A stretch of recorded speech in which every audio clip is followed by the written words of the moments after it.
In the modern world, the pig is often a symbol of a cute farmhouse or a child's piggy bank, but in the pages of the Bible, it is the most abhorred of all animals. To an ancient Israelite, the pig wasn't just unclean for dinner. It was a powerful theological code for spiritual defilement, moral decay, and the ultimate rejection of God's wisdom. Today, we're decoding the mystery of the swine, from the muddy pits of the prodigal son to the terrifying moment a legion of demons begged to enter a herd of pigs. The pig's journey as a biblical villain begins in the Levitical law. According to Leviticus chapter 11 verse 7, a pig is technically a hybrid of categories. It possesses a cloven hoof, which is a sign of cleanness, yet it does not chew the cud. In the biblical mindset, holiness is defined by wholeness and normalcy.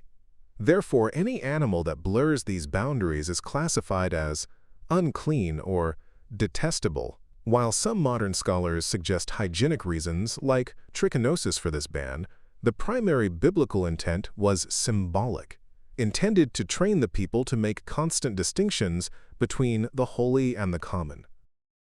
Perhaps the most famous use of the pig as a metaphor comes from Jesus himself in Matthew chapter 7 verse 6. He warns his followers, "Do not throw your pearls before pigs." In this context, the pig represents individuals who are incapable of recognizing spiritual truth and who respond to divine wisdom with hostility and contempt. It is a sobering warning that offering sacred things to those who utterly despise them leads only to the profaning of the holy.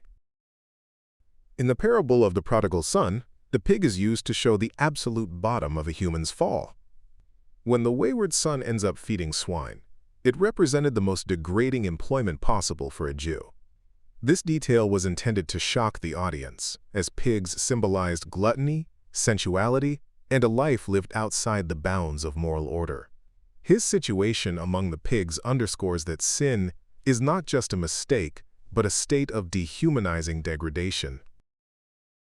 One of the strangest encounters in the Gospels occurs when Jesus confronts a man possessed by a legion of demons. The demons beg to be cast into a herd of pigs, which then rush into the sea and drown. Because pigs were unclean, they were likely being raised to supply food for the Roman army, a connection reinforced by the Latin military term legion. This event serves as a graphic illustration of the destructive nature of demonic forces and God's absolute authority over both spiritual and political powers of darkness. The symbolic wall against the pig begins to crumble in the book of Acts. In Peter's vision, a sheet of animals descends from heaven, and God declares, "What God has made clean, do not call common." While this vision was primarily about the inclusion of the Gentiles into the covenant community, it fundamentally changed the theological landscape.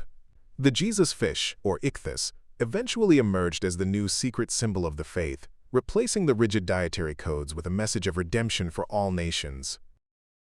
The pig in the Bible stands as a cautionary symbol of impurity and the rejection of divine wisdom. It reminds us that our choices, like the food on our plates or the wisdom we share, define our spiritual environment. Which biblical animal symbol should we decode next? The patient ox or the cunning serpent? Let us know in the comments below, and don't forget to like and subscribe for more deep dives into the hidden language of the Bible.